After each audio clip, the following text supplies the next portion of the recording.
In earlier videos, I've talked about the size of the crowds on the Appalachian Trail, plus complaints about the behavior of some hikers and fears that crowds would grow larger on the AT. In December 2015, two developments have appeared in the news. One is that the number of AT thru hikers in 2015 has apparently set a new record. The other concerns details of the Appalachian Trail Conservancy's plan to ease crowding on the AT. The Conservancy's plan has several elements. We'll focus mainly on one of them called hike planning and registration. It's worth talking about because it's a concept designed to reduce crowding by asking prospective thru hikers to take a couple of actions on a voluntary basis. The goal is to maintain accessibility and a quality experience for all those who want to hike the AT. And with 2016 about to begin, a lot of people are planning through hikes right now. As I have said, the worst crowding takes place when thousands of aspiring through hikers head north in Georgia, usually in March or April. This creates what's called a bubble, which is a concentrated mass of hikers heading north on the AT. One recent story online said this bubble can result in 50 to 70 hikers arriving at a shelter designed for 10 people. And if that happens, that certainly would be a crowd. First, let's talk about the Conservancy's registration plan. There's a link in the description, of course. Then we'll talk about what the plan would mean. The Conservancy is encouraging what it calls voluntary registration. What this basically means is hikers would tell the ATC when they plan to start their thru hike, and in particular, when they plan to start a northbound thru hike in Georgia. If everyone did this, the ATC would share with each hiker enough information so an individual hiker could pick a start date that wouldn't be too crowded. This would help spread out the hikers and reduce the odds of giant crowds at a single spot. This would create a particular improvement at the trail's southernmost end. As I have said, because hikers move at different speeds and a lot of people drop out, the crowds tend to get thinner the further north we are on the AT. For example, I have never seen more than about 8 or 9 thru hikers together in northern Virginia. The registration is non-binding in the sense there is no penalty if you change your start date. And if you do, you can amend it on the ATC website. Registration won't get you any special treatment on the trail, but it is free and comes with a few perks, like a nice tag you can hang on your pack. Now we come to a very significant detail. The Conservancy says flat out that voluntary registration will help them better manage the AT, quote, without additional regulations. Additional regulations would mean more rules, and many hikers might not like those rules. The ATC is trying to avoid that for now, and if we plan to thru hike, we can assist that effort by voluntarily registering.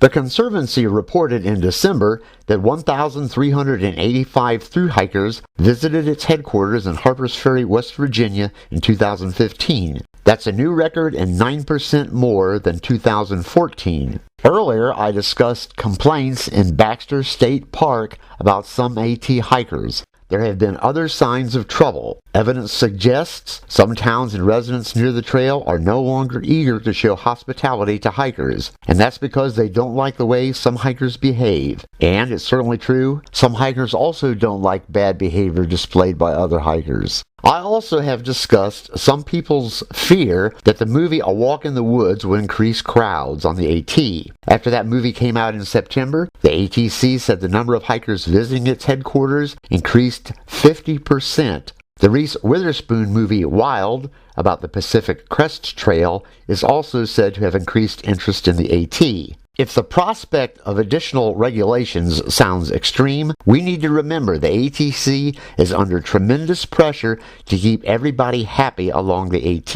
And in 2015, a number of those voices have been unhappy. Like I said, the ATC plan has other elements. The Conservancy plans to make room for more hikers by restoring some existing campsites and creating new ones. It plans an increase in education and outreach initiatives. The ATC needs $1.3 million to pay for that and is working on getting the money. See the description for a link on how to donate. As I have said repeatedly, I'm just a section hiker, but I've always dreamed about being a thru hiker. And if the day ever arrives, I certainly would join the voluntary registration. There are 3 reasons for that. One is that compared to all of the time and money and work and suffering it takes to do a thru hike, I would consider voluntary registration to be pretty much effortless. Another reason is if we love the AT, the Conservancy is our friend, and so are all of the volunteers who maintain the trail. Without them,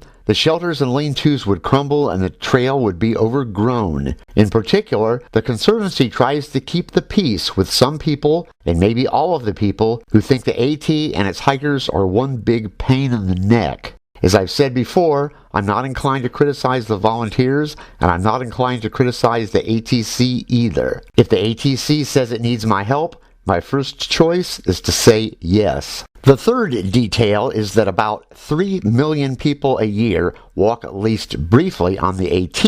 Yet thru hikers who head north each spring are only a tiny percentage of that total. If someone wants to argue that day hikers and section hikers cause most of the bad behavior along the AT, I think I might agree. Because, as I have said, almost every thru hiker I have met was a class act. That northbound bubble, however, is a different story. It might contain a few section hikers, but almost everybody in the bubble is starting a thru hike. Speaking personally, if I was in that bubble, I don't think I could stand the idea of not doing anything to make the system work a little better. So I would register. In the description is a link about the entire ATC strategy to handle larger crowds. Another detail is the ATC is encouraging thru hikers to consider a flip-flop hike.